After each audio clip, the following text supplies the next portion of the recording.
पक्षी जो हमें हर समय धर्म से विपरीत कर देते, अलग कर देते हैं, वो भाग जाते हैं, अर्थात हमारा मन पवित्र हो जाता है।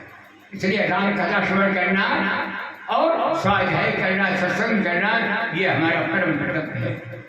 जब तक आप स्वाध्याय नहीं करेंगे, सत्संग नहीं करेंगे, तो स्वामी नरोदा पढ़ते हैं, ध्यान नहीं देते।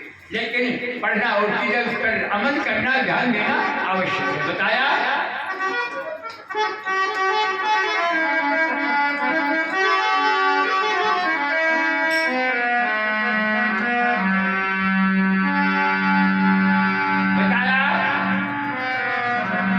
सत्संग की दुर्लभ संसारा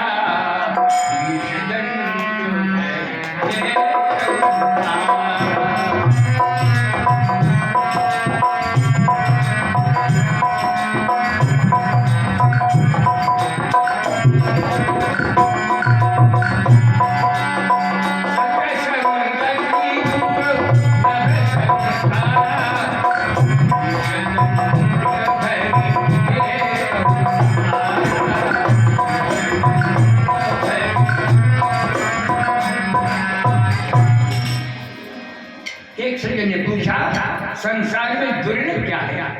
अपने अपने विचार व्यक्त किए। कई लोग बैठे थे, किसी ने कहा संसार में धन दुर्लभ, कोई का नहीं, नारी दुर्लभ, कोई बोला पुत्र दुर्लभ, कोई बोला धन दुर्लभ। लेकिन याद रखो, ये कुछ दुर्लभ नहीं। आप किसी भी योनि में जाएं, मानव शरीर के लिए छोड़कर, मानव शरीर को छोड़कर किसी योनि में जाएंगे, नारी का सुख प्राप्ति हो जाएगा। पशुओं के, पक्षियों के, सबके बच्चे होते ही हैं, और बच्चे भी प्राप्त हो जाएंगे। रहने के लिए यहाँ कोठी है, वहाँ रहने का भी स्थान जैसा उनका समय और जैसा उनका व्यवहार है, उसी प्रकार से बन जाएगा।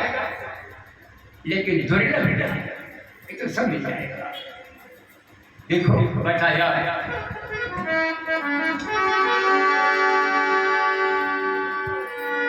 गिरजा संत समागम समन लाभ अछुआन, बिन हरि प्रकार हो शोगा बहि वेद पुराण। हमारा वेद कहता है, पुराण भी समर्थन देते हैं कि बगैर भगवत कृपा के सत्संग नहीं मिलता। सत्संग दुर्लभ है। एक पल बात रखा, एक दिन तो बहुत बड़ी बात है, दिन बहुत बड़ी बात है, एक पल का भी सत्संग हो गया। देखो एक बात और बता दे, कभी कभी मुक्को वाली में सत्संग हो जाए। देखो आप लंका में हनुमत लाल में प्रवेश कर रहे थे, लंकनी मुख्य द्वार पर खड़ी है, ऐ बानर कहाँ जा रहा है, मुझे ढूंढ कर। नहीं सुना हनुमान, दोबारा फिर बोली, हनुमान जी आए, और ये तो मुझसे ही बोल रही है। एक मुश्किल मारा, बेहोश हो गई।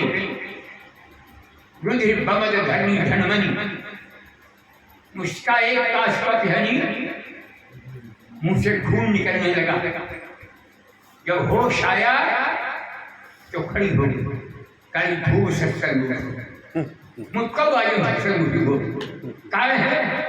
देखो साधु नाम दर्श, हमारा वेद, हमारे शास्त्र कहते हैं क्या, हमारे धर्म शास्त्रों क्या किया है? साधु नाम दर्शनम पुण्यम अर्शनम पाप नाशनम।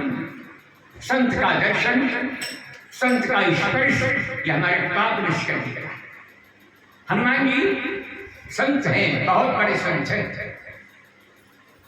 संत का स्पर्श हो गया उस पापड़ी का, विचार विमल हो गए। क्या बोली? आया कातना और यह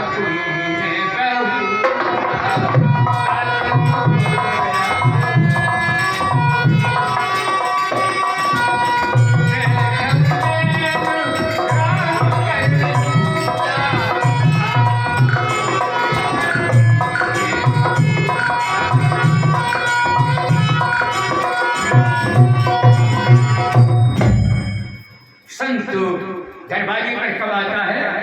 संत का दर्शन कब होता है? जब अनेकानेक जन्मों का उदय होता है। यहाँ पर संत की बात है, ध्यान देना। आप ये मत समझना संत तो अब फुआया जाओ दुकानों पर कमंडल बढ़ाते हुए मिलेंगे एक मतलब 20, लेकिन संत इसका हृदय शांत हो गया और कोई इच्छा नहीं। अनन्यास चिंतयन्तो माम ये जना उपास के तेषां नित्यायुक्ता नाम योगक्षेमं वहाम्यहम्। इनकी कोई इच्छा नहीं, लेकिन भगवान उनको योग और क्षेम जो चीज प्राप्त होगी उसकी रक्षा और नहीं प्राप्त हुई उसको प्राप्त कराते हैं। तो भगवान की कृपा से ही योग क्षेम प्राप्त होता है। तो अभी अभी याद पड़ा है सुंदर पावन का था, राम कथा श्रवण कर रहे थे हमारे ये व्यास जी। काफी दिनों के बाद में, बड़े दिनों से हम फोन किया करते थे, लेकिन इनका समय इनको नहीं मिलता था। अब की बार हमने कहा ऐसा है भाई हमारे यहाँ भी समय निकाल लीजिए।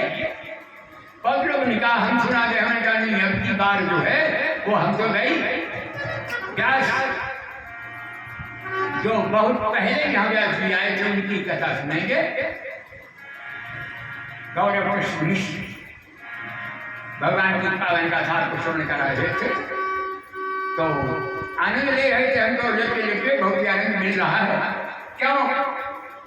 ऐसा कुछ है कि भगवान के भक्त राम कथा को श्रवण करके, कृष्ण कथा को, शिव कथा श्रवण करके उन्हें जितना आनंद मिलता है उतना सांसारिक कोई भी सुख इस प्रकार का नहीं होता है। इसमें राम कथा में, कृष्ण कथा, शिव कथा में इतना आनंद मिलता है, इतना आनंद कभी नहीं मिलता है। सभी झूठा आनंद है, सच्चा आनंद यही है। देखो एक उर्दू का विद्वान लिख रहा, अय मुसाफिर होश रखा, सब मुसाफिर हैं, यात्रा पूरी कर रहे हैं जैसे कैसे। अय मुसाफिर होश रख, दुनिया में दीवाना बन, चंद रोजा जिंदगी है एक परवाना। थोड़ा जीवन है इसलिए। और फिर कहा ऐश के सामान समेत तुम धरे रह जाएंगे, यार मेरी लाश पर रोते खड़े रह जाएंगे। अपने ऊपर बातें मैंने कुछ छेड़ी नहीं, बादशाहों के यहाँ झंडे गड़े रह जाएंगे। साथी कौन होगा? हमारा विद्वान। धनान धूमो पशुष्ट गोष्ठे नारी बेहद्वारी जनाई श्मशाने, यही शिकायाम परलोक मार्गे धर्मानुगो गच्छति ये देखा।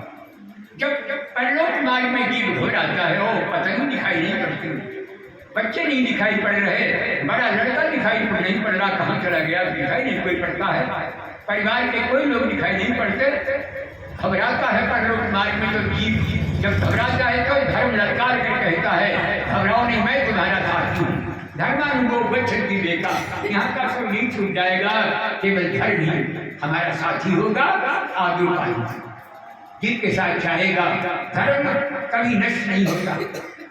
दो चीजें, हाथ का दान, राम का नाम, ये कभी विनष्ट नहीं। महाप्रलय होने पर भी ये पुनः जन्म होगा तो ये सब प्राप्त होगा। ये हमारे धर्म ग्रंथ कहते हैं कभी धर्म ये नष्ट नहीं होगा। देखो मनु जी ने बड़ा अच्छा बताया। मनु जी तो अनादि पुरुष है। उन्होंने बताया धर्मेण धार्यते पृथ्वी धर्मेण तपते रवि धर्मेण वायु वायुश्चा सर्वे धर्मे प्रतिष्ठितम्। सब जो भी आप देख रहे हैं सूर्य धर्म से उठ रहा है, वायु धर्म से बह रही है, जल धर्म से जो है हमें हर प्रकार की सुविधा दे रहा है। तो माने ये सब जो है धर्म पर टिका हुआ है। पृथ्वी धर्म पर टिकी हुई है।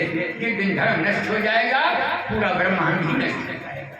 इसलिए धर्म और रक्षा की रक्षिता, धर्म की रक्षा करो, यह मानव मात्र का कर्तव्य है, धर्म की रक्षा करो।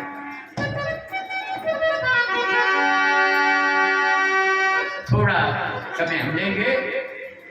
वैसे तो बार बार ऐसा समय नहीं मिलता। रोज आराम से भोजन करो, सो दो। जगने का कोई मौका नहीं। कोई नौटंकी नाटक हो तो भले जग जाओ। राम कथा में जगने का समय कभी कभी मिलता है। तो दान करने का, धर्म करने का समय कभी कभी आता है, रोज नहीं आता है। तो ये तो जब प्रभु की मैजिक कृपा होती है तभी ऐसा समय मिलता है। तो हम आपको लिए चल रहे हैं वहीं। देखो भगवान राम ने भी, अभी आप सुन रहे थे, भगवान राम गुरुदेव के साथ जब जनकपुर को पधारे, रास्ते में तरसानी जलपावनी गंगा आ गई। भगवान राम बताया कहाँ प्रभु ऋषि संदेश नहाए।